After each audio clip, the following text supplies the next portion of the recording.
Oke, baik. Bismillahirrahmanirrahim. Assalamualaikum warahmatullahi wabarakatuh. Alhamdulillahirrahmanirrahim. Wa bihi nasta'inu ala umuri dunya waddin. Wassalatu wassalamu ala rasulillah ajma'in.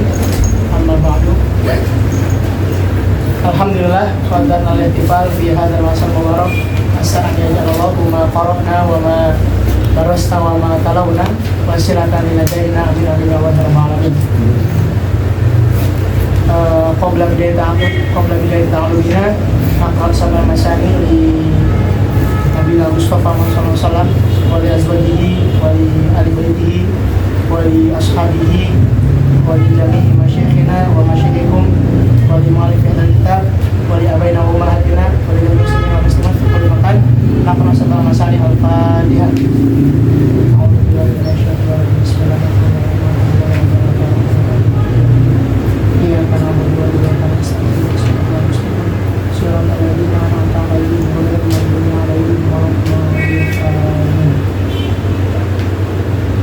Oke, baik, alhamdulillah. Gimana kabar semuanya, sehat ya? Yang paling jauh di mana rumahnya ini? Ada yang di Hayy Hashim? Hayy Sabi? Sudah lupa dari Hayy Sabi ya, masya Allah. Setiap langkah antum itu kan setiap putaran roda tremko itu dihitung pahala insya Allah itu. Gitu. Nah, maka semua apa yang kita kerjakan, apa yang kita lakukan pada sore hari ini gitu ya, semoga dapat menjadi ilmu yang bermanfaat bagi kita dan bagi orang-orang tua kita. Amin amin wa rabbal alamin. Alhamdulillah kita telah sampai di pembahasan Nasy'atuhu kemarin ya. Kemudian sekarang kita ke Ba'tsatuhu sallallahu alaihi wasallam. Tapi sebelum itu ada beberapa hal yang kemarin belum saya sampaikan karena keterbatasan waktu. Yang pertama, kan kemarin kita cerita tentang bagaimana masa pertumbuhan Nabi gitu ya. Dimulai sejak Nabi dalam kandungan gitu ya. Ditinggalahnya Abdullah ketika Syahroni fil Hamel, ketika dalam kandungan 2 bulan. Kemudian lahir sudah dalam keadaan yatim. Selanjutnya ditinggal ibunda tercinta ketika usia berapa tahun kemarin? Yang mutafak, yang mujma 6 tahun ditinggal ibunya. Kemudian yatim piatu, orang tua sudah nggak ada gitu ya. Kemudian hak asuhnya itu atau diasuh oleh siapa setelah ibunya itu? Oleh kakeknya Abdul Muthalib ya, sampai umur berapa? 8. Itu kan selang 2 tahun, berarti 6 tahun ini. 8 tahun kemudian kakeknya wafat gitu ya, ditinggal oleh kakeknya. Kemudian pindah ke siapa? Pamannya Abu Thalib gitu kan, sampai umur 12 tahun gitu kan. 12 tahun itu kemudian mengembala domba gitu ya, kemudian dididik untuk tijarah ke negeri Syam gitu kan, dan lain sebagainya. Karena Abu Thalib itu merupakan seorang Sayyidu Makkah, kemudian dia juga seorang yang pintar dalam berdagang gitu kan, dan lain sebagainya seperti itu. Ala kulli hal, itu yang pertama. Yang selanjutnya kita akan meneruskan ke bab 1 sallallahu alaihi wasallam. Tetapi sebelum itu ada beberapa maklumat juga. Rasul itu diutus ke alam bumi ini kan rahmatan lil alamin. Ada ayat Al-Qur'an yang berbunyi wa ma arsalnaka illa rahmatan lil alamin.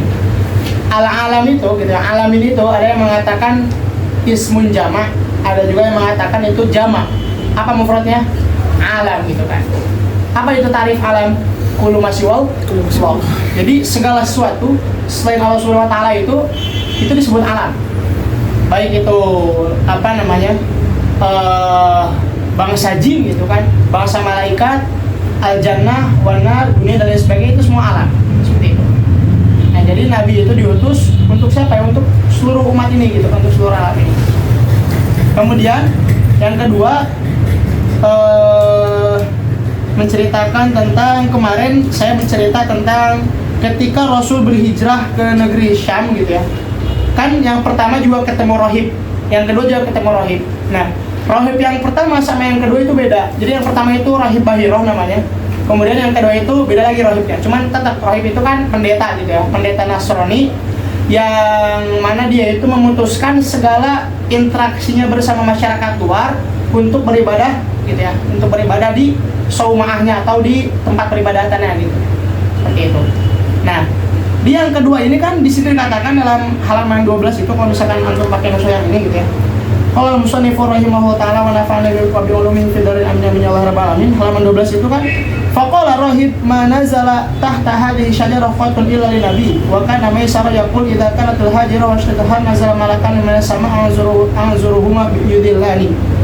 Kemudian di sini dikatakan gitu ya, tidak ada satupun atau tidak ada seorang pun yang berteduh di bawah pohon ini kecuali dia nabi. Nah, ini merupakan salah satu alamatun nubuwah, seperti itu. Jadi di dalam kitab-kitabnya para rohib gitu ya, disebutkan tentang alamat nubuwah akhir zaman itu seperti apa. Seperti yang pertama itu dia ketika lahir harus dalam keadaan yatim gitu kan. Kemudian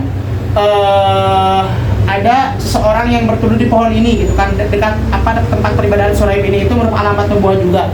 Kemudian di rohib yang pertama itu kan apa? Ada yang namanya awan gitu ya. Ada awan gitu kan, awan yang melindungi kafilah yang mau tijarah ke negeri Syam. Kemudian awan tersebut mengikuti Rasul. Ketika awan Rasul ya tawakuf, ya awannya ya tawakuf. Ketika Rasul yamshi, awannya juga berjalan gitu kan. Dan lain sebagainya, itu semua alamat nubuwah yang diketahui rohib dalam kutub-kutubnya seperti itu. Kemudian di halaman 11 itu, halaman sebelumnya disebutkan juga di situ yang apa namanya, qaul rohib juga, qaul rohib Bahirah. Di situ dikatakan wa qala hadza rasul rabbil alamin yab'atsullahu rahmatan lil alamin innakum hina akbartum min al-aqabah lam yabqa hajarun wala syajarun illa kharra sajidan wala yasjudan illa lin nabi. Jadi ketika Rasul itu bepergian dari Mekah mau ke negeri Syam, kemudian di tengah perjalanan dia ketemu rahib Bahirah itu, apa kata rahibnya itu? Lam yabqa hajarun wala syajarun illa kharra. Jadi tidak ada satu pohon, tidak ada satu batu pun melainkan dia itu tunduk bersujud pada Nabi. Apakah sujud di sini merupakan perbuatan yang syirik gitu kan? Kita tidak boleh bersujud dong kepada Allah. Apakah seperti itu? Tidak. Kenapa? Karena sujud itu ada dua. Nah, ini silakan ditulis. Sujud itu ada dua. Ada yang pertama itu sujud ibadah wa ta'ah. Ada sujud tahiyah wal ihtiram. Jadi ada sujud yang diperuntukkan atau yang diniatkan untuk ibadah gitu kan, dan taat semata gitu ya.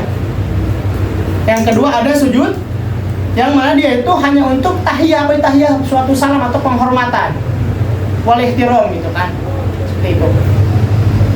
Antum pernah lihat orang Mesir kalau misalkan kita ketika di kampus atau di jalan gitu ya, ketika ada yang lewat misalkan, kalau enggak ada masyaikh lewat gitu ya, kemudian ada orang Mesir yang di bawah di bawah umur jauh dari dia gitu kan, gini nih biasanya pakai isyarat gitu kan. Kalau enggak al-ail waras, kalau enggak dia nunduk kayak gini. Itu kan nunduk, bener nggak? Seolah-olah dia kayak tunduk gitu. Nah, apakah itu berlebihan? Enggak. Karena di sini gitu kan, konteks sujud di sini itu untuk apa? Tahiyah wal ihtiram. Seperti itu. Kan ada yang mengatakan kamu itu kalau misalkan bersalaman dengan guru, kalau enggak dengan orang yang lebih tua dari kamu, itu gak perlu nunduk katanya, cukup gini aja, yang penting salam gitu kan, gak perlu sampai cium tangan bolak-balik apa gitu ya, sampai sujud-sujud, karena itu terlalu berlebihan kayak takfir dan lain sebagainya. Nah, dalilnya ini.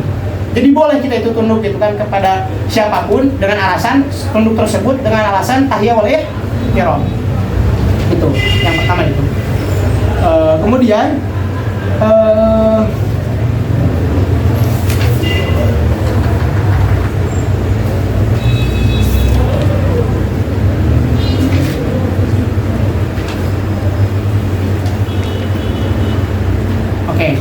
kemudian di halaman 12 juga gitu ya, ini tambahan maklumat yang kemarin.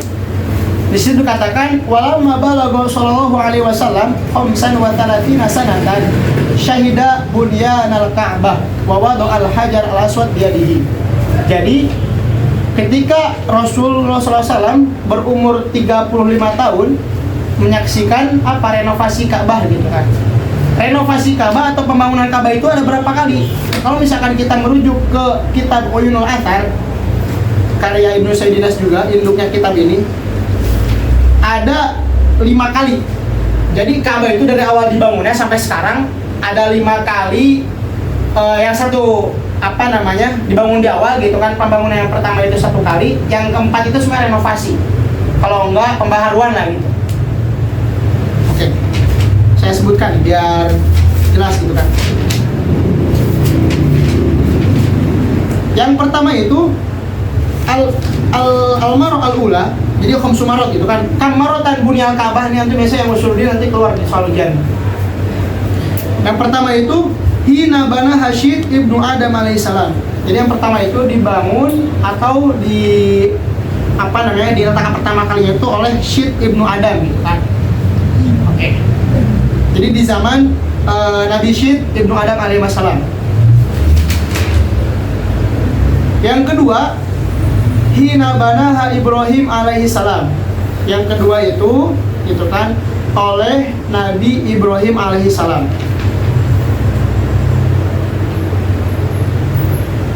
Kalau yang pertama itu ada ayat yang mengatakan inna awwala baiti wudi'a lin-nasi lalladzi bi Bakkah di juz 4 itu. Nah itu. Jadi yang pertama kali itu di zaman Nabi Syed ibnu Adam, yang kedua itu di zaman Nabi Ibrahim. Di juz 1 paling akhir, wa idh yarfa'u Ibrahimul qawaida minal baiti wa Ismail, nah itu tuh. Jadi yang kedua itu di zaman Nabi Ibrahim. Maka di situ ada maqam Ibrahim. Jaddadahu Ibrahim gitu ya. Yang mana jarak di antara itu tuh sekitar berapa tahun ya? Nanti saya sebutkan di sini. Oke. Kemudian bangunan yang aslinya gitu kan, yang dari zaman Ibrahim yang ada sampai sekarang itu Ruknul Yamani. Ruknul Yamani yang mengarah ke arah Yaman itu yang ada sampai sekarang gitu kan. Al-Bunyan al-Asli al-Mujid Khatal-An. Dari zaman Nabi Ibrahim. Dan ketika di zaman Nabi Ibrahim itu masih berukuran, atau tinggi Ka'bah itu masih berukuran 9 ziro. Berapa sih 1 ziro ini? Bentar, saya searching dulu ya. 1 ziro itu 700.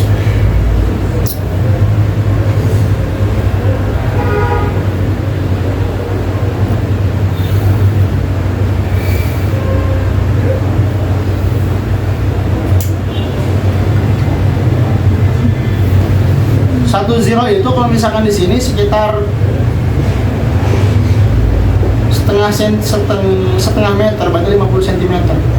Seginilah, gitu kan, kali 9 gitu ya. Segini kan ya? 1 zero itu kali 9 ini berarti kan panjangnya ini. Ketika zaman Nabi Ibrahim itu yang keberapa tuh? Yang kedua gitu ya. Kemudian yang ketiga ini baru ketika Nabi berusia 35 tahun atau 5 tahun sebelum Nabi diangkat menjadi Rasul gitu ya.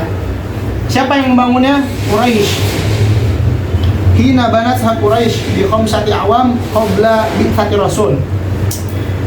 Nah, ketika dibangun sama Quraisy itu ditambah lagi 9 zero lagi, berarti jadi 18 zero ketika itu.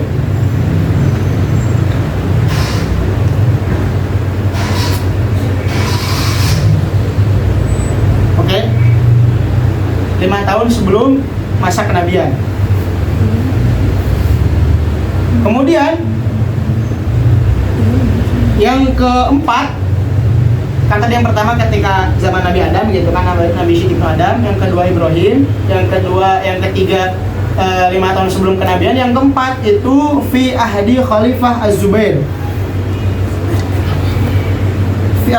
Fi ahdi Khalifah Az-Zubair. Ketika itu ditambah lagi 9 zero lagi, berarti 27 zero. Kan 3 kali itu 9 tambah 9 18 tambah 9 27. Dan sampai sekarang itu 27 zero. 27 zero gitu ya. Itu yang keempat. Yang terakhir gitu kan, di masa Khalifah Abdul Malik bin Marwan. Yang antara itu di masa Khalifah Abdul Malik bin Marwan. Oke. Ya, jadi yang pertama itu di masa Nabi Adam, gitu kan, Syed ibnu Adam. Kemudian Nabi Ibrahim, gitu ya, anak Nabi Ismail. Kemudian yang ketiga itu qabla risalah gitu ya, bi khamsati awam, ketika Nabi berusia 35 tahun. Yang keempat itu di masa Khalifah Zubair. Kemudian yang terakhir di masa Khalifah Abdul Malik bin Marwan. Yang kelima itu. Dan sampai sekarang nggak ditinggi lagi, udah sampai segitu gitu, 27 udah mentok. Ini menurut kitab Ulilul Athar. Oke. Jadi kalau misalkan di bumi itu ada Baitul Haram, di langit itu ada yang namanya Baitul Izzah. Baitul Izzah itu tempat tawafnya para malaikat. Jadi kalau misalkan di bumi itu manusia yang tawaf gitu, kalau misalkan di langit itu ada Baitul Izzah namanya. Nanti pembahasan Baitul Izzah ada juga di pembahasan Nuzul Wahyu itu. Dari Lauhul Mahfuz ke Baitul Izzah, kemudian turun ke Nabi Muhammad gitu kan, dan lain sebagainya. Oke. Dan kalau misalkan secara geografis juga letak Masjidil Haram itu, kalau misalkan antum lihat di geografis gitu, itu berada di tengah-tengah bumi katanya. Ya. Berada di tengah-tengah, jadi pas gitu kan di tengah-tengah, dan di situ dijadikan sebagai tempat paling suci sedunia lah gitu kan. Setelah itu apa namanya, ada Masjid Nabawi gitu kan, ada Baitul Maqdis dan lain sebagainya. Oke. Kemudian wa doa al-hajar aswad biyadihi gitu ya. Kemudian ketika itu juga, ketika Rasul berumur 35 tahun menyaksikan atau menginisiasi peletakan batu pertama itu Hajar Aswad gitu ya.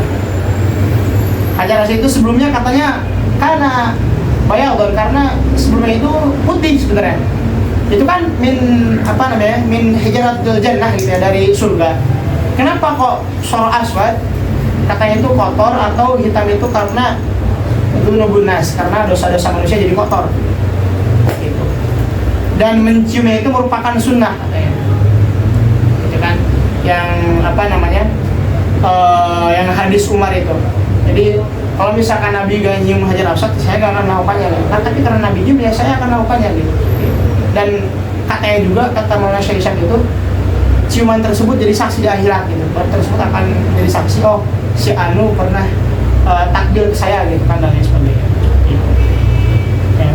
Semoga kita semua berkesempatan nanti untuk menziarahi Baitul Haram. Amin. Amin. Kemudian langsung ke bahasa Rasulullah SAW. Baru kita ke pembahasan yang baru nih. Oke. Bahasa tubuh sallallahu alaihi wasallam. Walamma balagha sallallahu alaihi wasallam 40 sanatan wa yauman ibta'athahu Allah tabaraka wa ta'ala lil alamin basyira wa nadhira. Ketika Nabi berusia 40 tahun dan lebih 1 hari gitu ya, Allah itu mengutusnya kepada seluruh alam sebagai apa? Pembawa kabar gembira dan sebagai pemberi peringatan. Wa atahu Jibril alaihi salam bil wahyi min rabbil alamin bi ghairi Hira. Dan datanglah malaikat Jibril membawa wahyu gitu kan dari Allah Subhanahu wa taala di gua Hira. Ceritanya seperti apa? Jadi ketika dahulu itu gitu ya, persiapan Nabi Muhammad sebelum diangkat menjadi Rasul 40 tahun, jauh sebelum itu Nabi itu selain memang dia itu pandai berdagang gitu kan, tijarah, kemudian mengembala kambing juga. Kan kemarin saya sebutkan juga, mengembala kambing itu atau mengembala domba itu banyak kan faedah. Yang pertama itu liatarot qasiyasatuhu min siyasatil ghanam ila siyasatil bashar.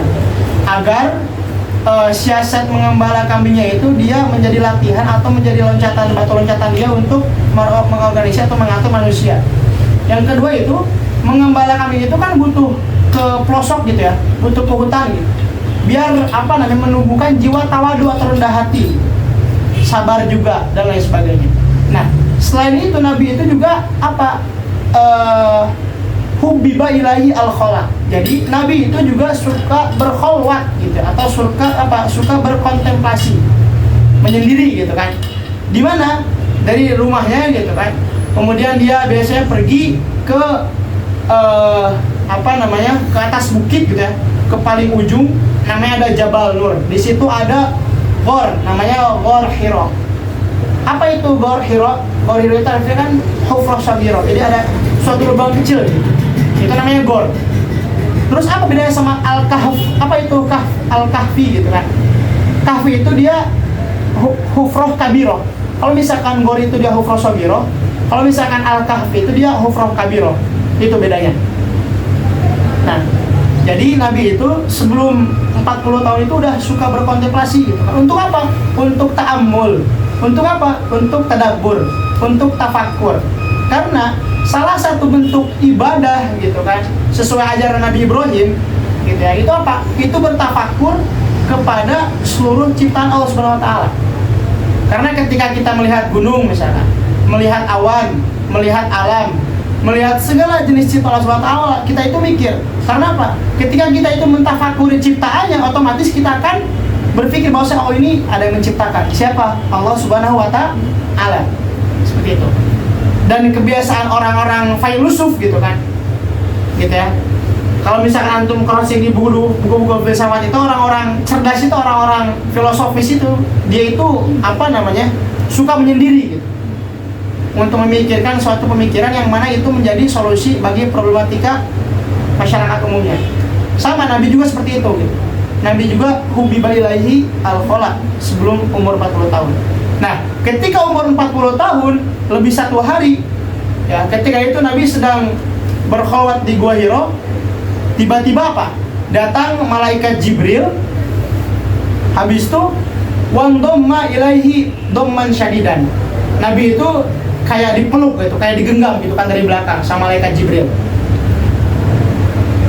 Ya, otomatis Nabi bukan khauf ya, kita kayak surah kalau misalnya ketika itu Nabi ketakutan, bukan. Jadi kayak apa namanya, kayak lisyidati amr gitu, saking besarnya perkara tersebut seakan-akan Nabi itu apa ini gitu kan, seperti itu, kayak kaget lah gitu ya, kayak takjub lah gitu, seperti itu. Nah, kemudian di situ baru gitu ya, apa kata malaikat Jibril? Iqra. Apa jawab Rasul? Ma'ana biqori gitu. Kemudian Jibril ngomong lagi, Iqra gitu. Ma'ana biqori gitu. Oke, kemudian dilepaskanlah itu dekapannya gitu kan tadi didekap, habis dilepaskan, habis itu Iqra. Apa kata malaikat Jibril? Iqra bismi rabbikal ladzi khalaqal insana min 'alaq, Iqra wa rabbukal akram alladzi 'allama bil qalam 'allamal insana ma lam ya'lam. Jadi wahyu yang pertama turun itu merupakan surat Al-Alaq ayat 1 sampai 5. Seperti itu. Ya. Jadi perintah membaca gitu ya, perintah agar kita itu apa namanya, isyarat juga sebagai isyarat untuk kita bahwasanya membaca itu merupakan wahyu juga gitu, merupakan perintah juga. Gitu. Ya. Iqra musta'inan bismi rabbikal ladzi khalaq gitu kan. Siapakah Tuhanmu? Ya Tuhanmu yang menciptakan manusia gitu kan, dan lain sebagainya. Oke. Itu wahyu yang pertama gitu ya. Kemudian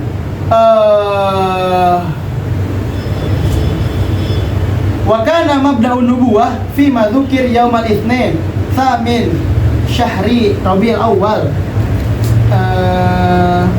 Thumma hasara ahlu Makkah fi syi'bi fa aqama mahsuran duna thalathi sinin huwa wa ahlu baitihi wa kharaja minal hisar wa lahu tis'un wa arba'una sanatan. Oke. Jadi pendapat yang pertama gitu kan. Jadi pertama kenabian itu terjadi pada hari Senin. Nah, hari Senin juga di situ kan, yang pertama hari Senin itu yaumul wiladatihi, hari kelahirannya. Keistimewaan yang kedua, hari Senin itu juga yaumul bi'tsatihi. Pertama kali turun wahyu hari Senin juga. Kemudian menurut pendapat yang utama juga, pertama kali hijrah ke Madinah itu hari Senin juga, yaumul Itsnin. Kemudian sampai di Madinah juga yaumul Itsnin. Kemudian Rasul wafat juga yaumul Itsnin. Kata Maulana Syekh Ihsan Kamil, emang banyak gitu kan keistimewaan hari Senin itu seperti itu. Oke. Jumhur mengatakan kan yang pertama pendapatnya ada 17 Ramadan katanya. Oke. Tetapi jumhur itu berpendapat bahwasanya wahyu itu pertama kali turun ketika 27 Ramadan. Ya.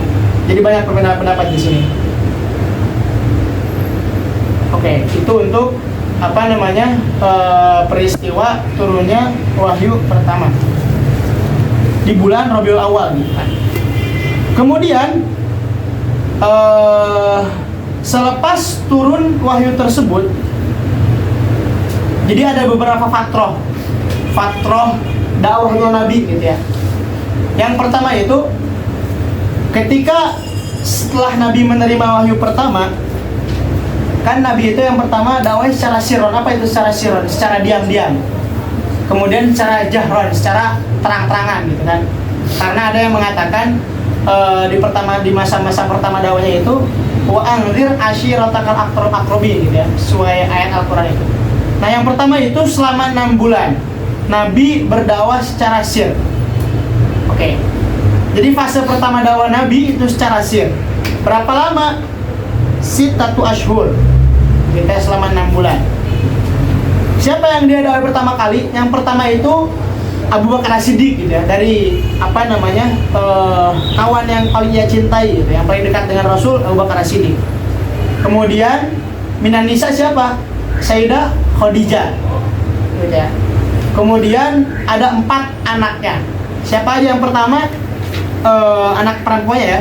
Yang pertama itu Zainab, Ruqayyah, Fatimah, sama Ummul Kulsum. 6 orang pertama ini merupakan golongan orang-orang atau termasuk golongan pertama orang yang memeluk Islam. Oke. Kemudian selain 4 anak ini gitu kan tadi Zainab, Ruqayyah, Fatimah, sama Ummul Kulsum. Ada juga berarti di sini ada 3 anak Rasul yang laki-laki. Di situ mata tiflan gitu kan. Yang laki-laki itu meninggal ketika semasa kecil.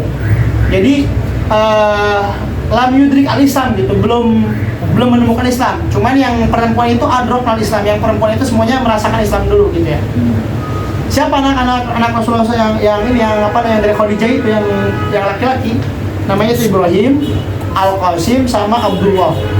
Kenapa Rasul itu dilakobi Abul Qasim? Karena anaknya Qasim gitu kan. Seperti itu. Ya. Jadi itu 6 orang pertama gitu kan. Ada juga dari kalangan hamba gitu kan, dari kalangan budaknya siapa gitu kan, dari kalangan anak kecil siapa dan lain sebagainya nanti. Oke. Kemudian setelah itu gitu ya, baru setelah 6 orang itu Abu Bakar itu ngajak 5 orang gitu kan, seperti Utsman bin Affan dan lain sebagainya. Saya juga belum hafal juga gitu ini nama-namanya. Kemudian di fase kedua itu saat dairatul Islam, semakin luaslah dakwah Islam ketika itu. Yang kedua itu selama 3 tahun. Oke, salah sini. Yang pertama itu 6 bulan, yang kedua itu selama 3 tahun.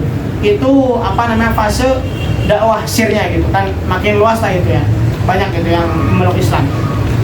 Oke.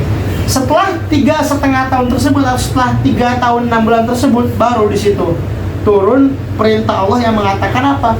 Kum fa'anzir gitu kan. Silakan kamu berdiri dan berilah peringatan kepada orang-orang secara jahar. Setelah turun perintah tersebut, Rasulullah itu pergi dari rumahnya ke Ka'bah gitu kan. Ke Ka'bah, kemudian di situ berdakwah secara jahar gitu. Apa kata Rasul? Qulu la ilaha illallah tuflihu, katakanlah la ilaha illallah maka niscaya kalian akan mendapatkan kemenangan. Seperti itu. Ketika itu orang-orang yang berada di sekitar Rasul gitu kan, yang berada di sekeliling Ka'bah, itu semuanya tidak ada yang menolak, tidak ada yang yarfud gitu, tidak ada yang menentang dakwah Nabi, kecuali siapa? Kecuali paman Nabi, yaitu siapa? Abu Jahal. Oke. Ya. Apa kata Abu Jahal? Abu Jahal gak mengatakan ini seorang pembohong, tidak, gitu kan. Katanya apa? Mengatakan hadza majnun, katanya. Ini merupakan seorang yang gila gitu kan. Tiba-tiba datang ke tengah-tengah masyarakat ketika itu ya. Kemudian tiba-tiba mengatakan saya seorang nabi, membawa risalah dan lain sebagainya. Kata Abu Jahal apa? Majnun, katanya. Ini merupakan seorang dan lain sebagainya gitu ya. Itu ketika peristiwa awalnya dakwah secara jahar. Barulah ketika itu hijrah ke Habasyah untuk pertama kalinya gitu ya. Oke. Ya, setelah itu ada hijrah Habasyah untuk pertama kalinya di tahun berapa nih? Tahun 45 Hijriah gitu ya. Tahun 45 Hijriah. Kemudian beberapa tahun setelah itu juga hijrah ke Habasyah untuk kedua kalinya. Ya. Itu peristiwa atau cerita singkat di perjalanan dakwah fase pertama Nabi. Kemudian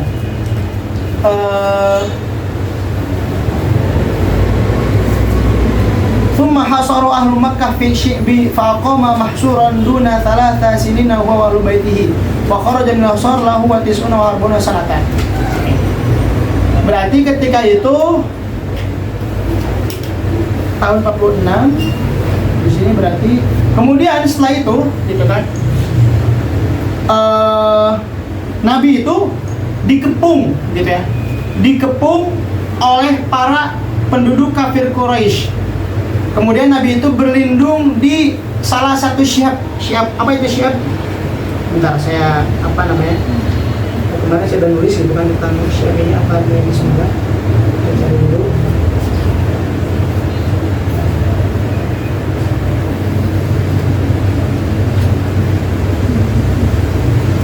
Kalau nggak salah suatu lembah sebenarnya.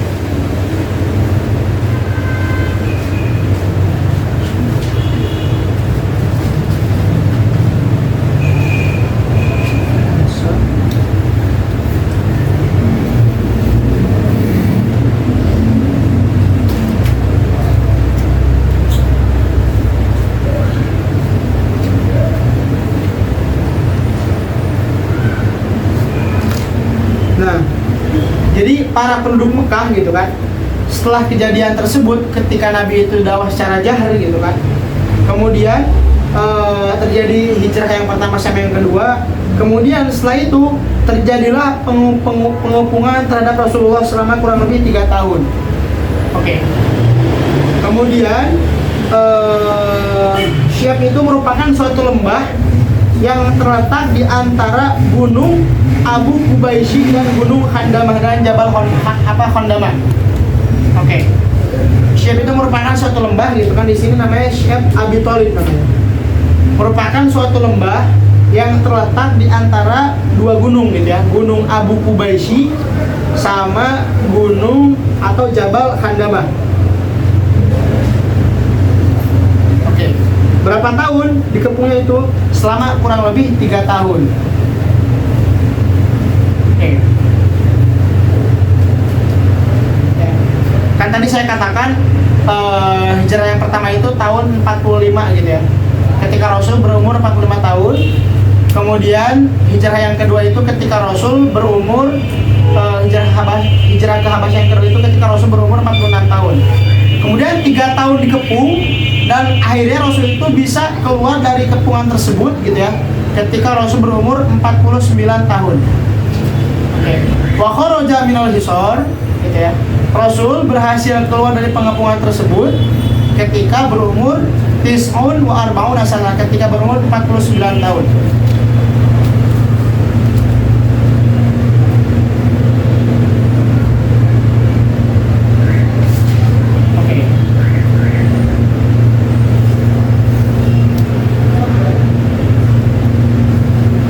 Tadi bisa dipahami ya, apa namanya, fase-fasenya gitu kan. Yang pertama itu Nabi dakwah secara sir selama kurang lebih 3,5 tahun gitu kan, secara sirron. Setelah itu datang perintah kum fa'anzir gitu ya. Kum fa'anzir berarti secara jahron gitu kan, maka berilah peringatan kepada manusia. Berarti 40 tahun pertama kali wahyu tambah 3,5 berarti 43 gitu ya. Kemudian secara jahar mulai ketika 43 tahun setengah gitu ya, dimulai secara jahar. Kemudian ketika Nabi berumur 45 tahun hijrah ke Habasyah yang pertama bersama 16 rajul dan 2 perempuan gitu ya. Kemudian hijrah yang kedua itu ketika Nabi berumur 46 tahun. Setelah itu terjadi pengepungan kurang lebih 3 tahun gitu kan, dan Nabi berlindung di Syihab Abi Thalib gitu kan, di suatu lembah. Berarti 46 tambah 3 pas gitu kan, 49 tahun Nabi berhasil keluar dari kepungan tersebut. Kemudian wabah dzalik gitu ya, setelah itu bithamaniyati asyhurin wa wahidin wa 20 yauman. Setelah itu gitu kan, setelah jarak 8 bulan 21 hari, berarti Nabi ketika itu berumur 49 tahun 8 bulan 1 hari kan? Mata amuhu Abu Thalib, wafatlah paman tercinta beliau Abu Thalib. ya. Berarti lama gitu kan. Abu Thalib itu berarti mengasuh Rasulullah itu semenjak Abdul Muthalib wafat, semenjak usia 8 tahun berarti. Ya, sampai Rasul berusia 49 tahun, lebih 8 bulan, 21 hari. Oke. Tak lama kemudian, setelah paman tercintanya wafat, istri tercinta beliau wafat juga, Sayyidah Khadijah. Gak lama itu, selang 3 hari setelah Abu Thalib wafat, 3 hari kemudian Sayyidah Khadijah wafat.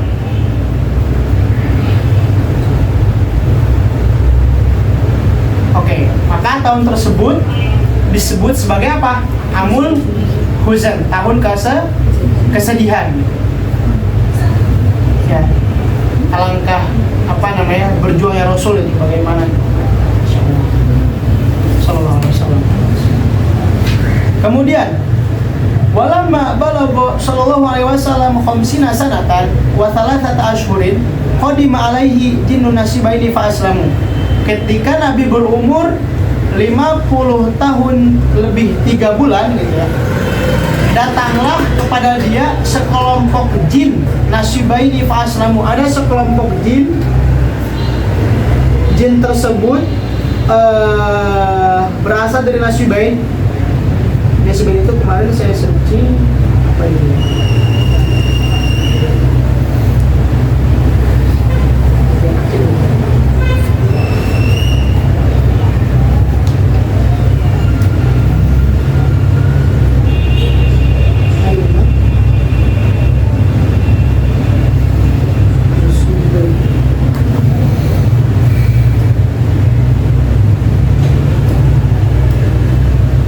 Salah, Nasibain itu bagian barat Saudi, Jazirah Arab apa ya?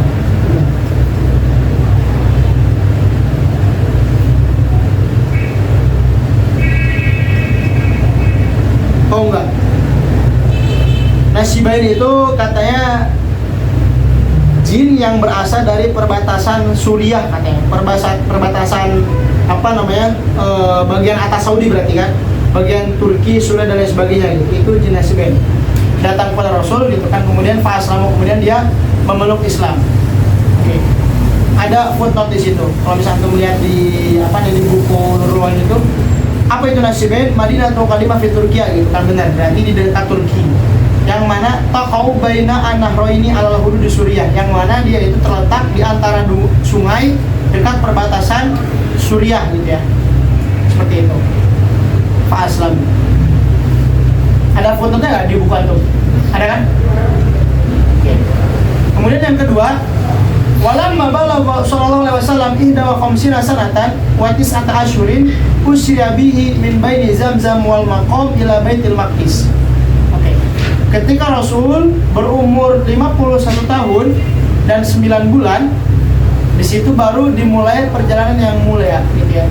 Subhanalladzi asra bi 'abdihi lailan minal masjidil haram minal masjidil aqsa alladzi barakna haulahu linuriyahu min ayatina. Innahu samiul basir. Oke. Dari mana? Dimulainya dari antara Zamzam gitu ya dan Maqam Ibrahim ke mana? Ke Baitul Maqdis. Ya. Ketika itu Rasul mengendarai buraq gitu. Buraq itu merupakan hewan-hewan surga gitu. Di antara hewan-hewan surga yang mana katanya memiliki sayap yang indah gitu kan, dan lain sebagainya. Faraqibahu wa urija bihi ila sama. Ya, dari dari Baitul Haram gitu kan ke Baitul Maqdis. Kemudian di Baitul Maqdis Rasul itu sholat subuh bersama para malaikat gitu ya. Jadi katanya itu Rasul imam gitu kan, dan di belakangnya itu terdapat ribuan malaikat katanya di Baitul Maqdis. Oke. Kemudian wa furudati shalah, dan diwajibkanlah sholat gitu kan, karena salah satu syariat yang diturunkan gitu ya ketika Isra dan Mi'raj itu gitu ya, salah satu yang pertama kali juga diturunkan dalam Islam itu ketika Isra dan Mi'raj apa? Yaitu sholat. Okay. Kemudian walamma balagha sallallahu alaihi wasallam 53 sanatan hajara min Makkah ila Madinah. Kemudian ketika Rasul berumur 53 tahun, barulah Rasul berhijrah gitu kan, dari Makkah ke Madinah fi yaumil itsnain li thamanin khalawna min Rabiul Awwal. Ketika itu Rasul berhijrah ke Madinah di hari Senin tanggal 8 Rabiul Awal katanya. Saya akidkan dulu ke tulisan saya yang lain.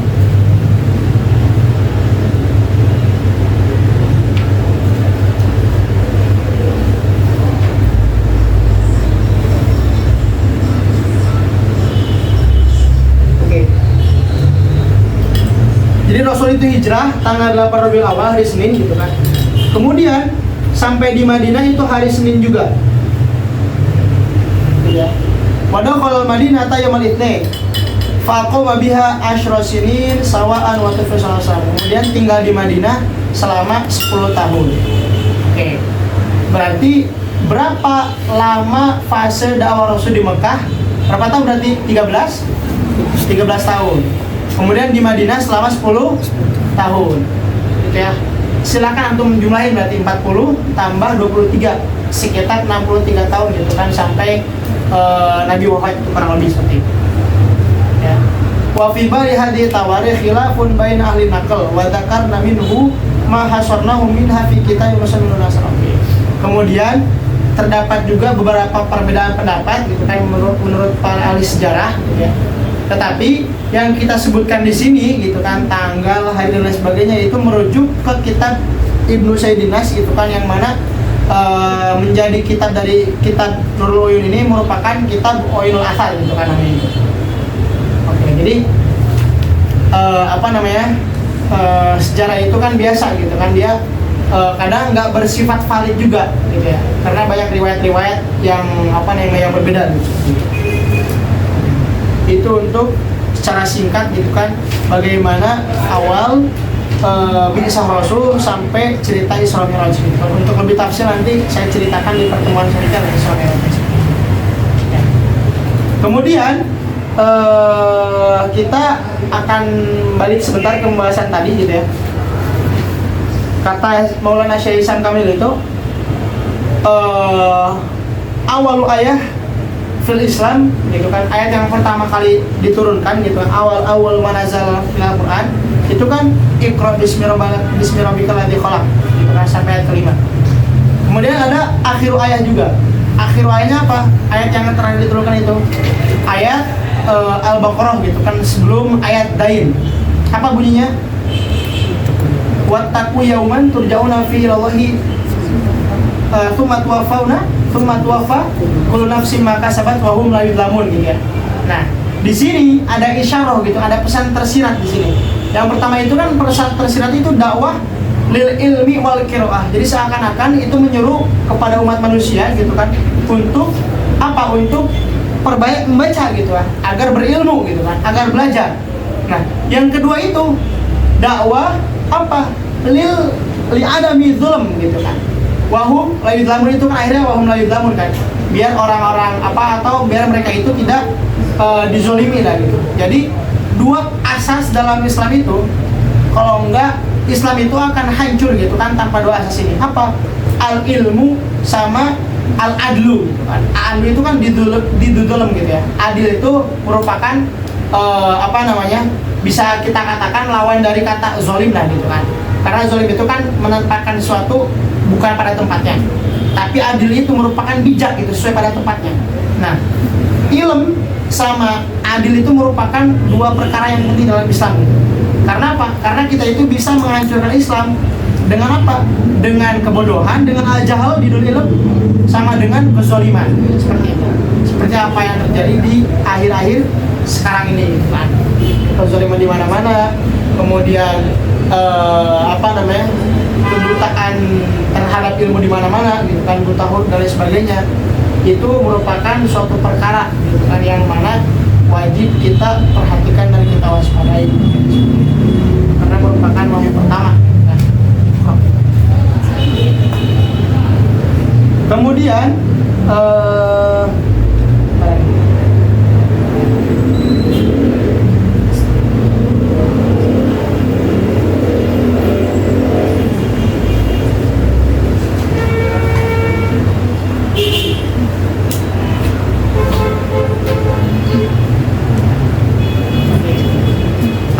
Al-Quran juga merupakan mukjizat Nabi yang paling agung gitu ya.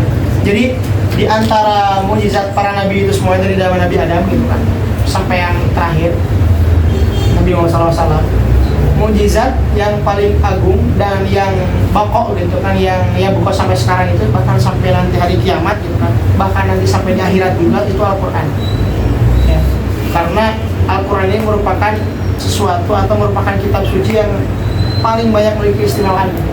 Segala sesuatu yang berkenaan dengan Al-Quran itu menjadi mulia gitu ya. Al-Quran turun di bulan Ramadan, jadi Sayyidus Syuhur kan. Kemudian dibawa oleh manusia paling mulia juga gitu ya, Rasulullah SAW. Kemudian merupakan kitab suci paling mulia juga gitu dan lain sebagainya.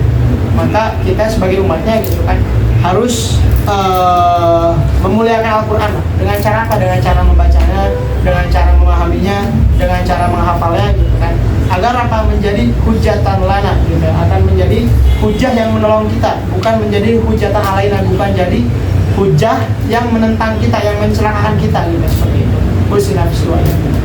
Oke. Itu saja mungkin untuk pertemuan kali ini gitu ya.